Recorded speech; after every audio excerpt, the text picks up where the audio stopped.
Hi everyone. I thought I'd show you some ideas about how you can adapt guitar ideas to ukulele. So let's say you're a guitar player and you want to take some of those ideas and put them on uke. Or maybe you're a ukulele player who's tired of playing Hawaiian songs with basic chords. Not that there's anything wrong with that.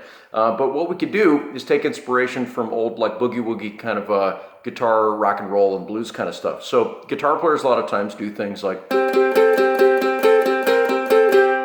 which you can totally do on uke, but what we can do is we can fill it out a little bit. So if you're used to some basic chords, you've got a C chord, a G chord, okay, which is that, and an F chord, okay, and that's your 1, 4, and 5 chord in the key of C. So if you were doing a C major scale, you could build major chords or dominant 7 chords if you're thinking more of a blues thing where you add a flat 7 to it, off of the 1st, 4th, and 5th step of a C major scale, which would be C, F, and G, and it's the basis of a lot of blues and rock and roll. So what we're doing is we're taking our C chord and making it a C5, otherwise known as a C power chord, by borrowing the 2 highest strings. So then at your 3rd fret there, so at your 5th fret we've got,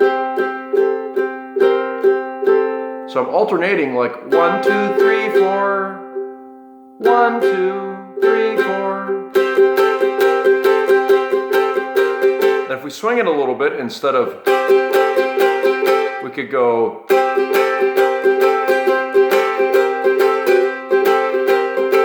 then I'm adding some mandolin kind of stuff where I slide into it from the 2nd fret. Okay, and some of the other ideas I was doing, I was kind of chunking.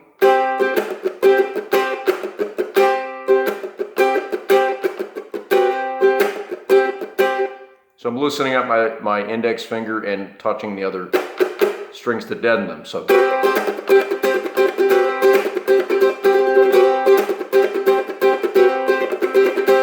it's very much like a mandolin kind of rhythm scratching approach.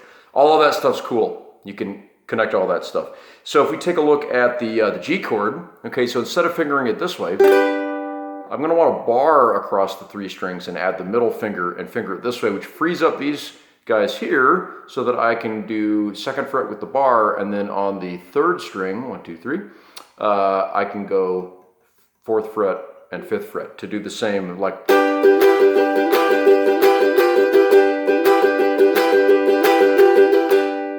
okay, and then on the F chord, we're right there. On the 3rd string, we're going to add on the 2nd and 3rd fret, right? So we've got, right, and then, so you can play around with different, or all sorts of different things. So what I was doing there was a little bit of kind of the pattern from a famous SRV song about a house that has a slightly unstable foundation. Let's see if you know what that is. I don't know. All right, so you can add more stuff into this, okay? So anything that's a guitar-based thing, so you might do something like, okay, so that's me going, so I'm barring across 3 strings, and on the 3rd string, or you could hammer it in, okay? So I could combine all these ideas.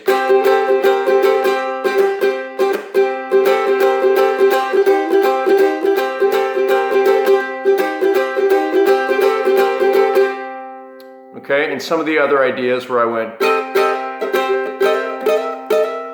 right? So I'm here on the 5th and the 6th fret, and sliding them up, and the other open strings here work with it, or I could mute them and go,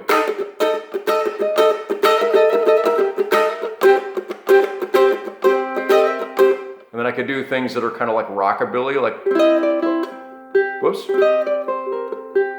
So I'm barring this, so you could,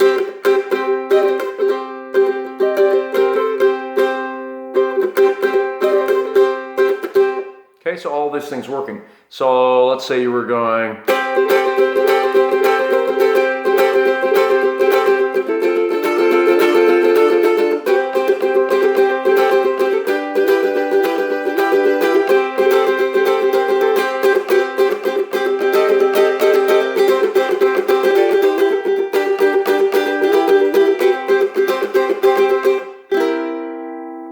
C7. Look at that. Okay, so those are all different ideas that you can use to kind of make ukulele playing a lot cooler. Now, what about the right hand? Well, you could use conventional ukulele strumming techniques, but if you're not comfortable with that, you could adapt a pick to that. Now, what you have to mess around with is the body of the uke is smaller. Typically, you're strumming up here, right, on the end of the fingerboard, which gives you that sound. With a pick, you know, you might mess around and go over the sound hole more, which gives you all sorts of different sounds there. If you wanted to mess with getting more of a pick sound with your fingers, what you could do is adapt sort of a flamenco technique called a rasgueado. There's different sort of rasgueados, like those kind of things, but if you ever see a flamenco player kind of doing what looks like a dead fish, like flopping around, what you're doing is primarily these two guys here, the top of the nails,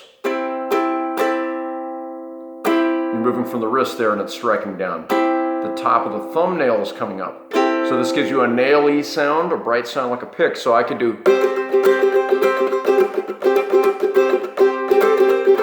okay, and elevation of the wrist helps this out so that I don't get stuck in the strings or hit the skin of my hand there, okay? So,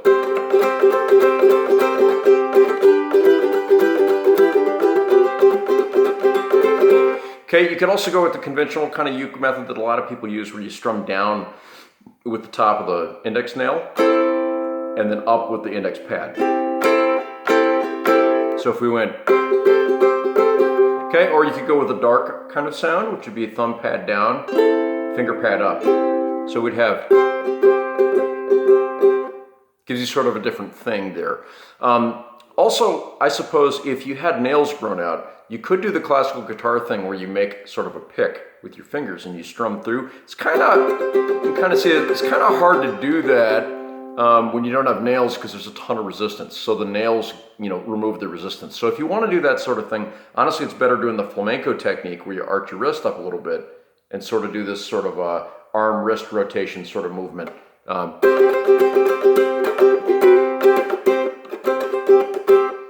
Okay, so I hope this has given you some ideas. Anything that's a guitar sort of idea, you can adapt to ukulele, but you just have to think about it differently. If you're interested in studying with me, please contact me and let's talk about how we can work together to help you out on the uke. Thanks a lot.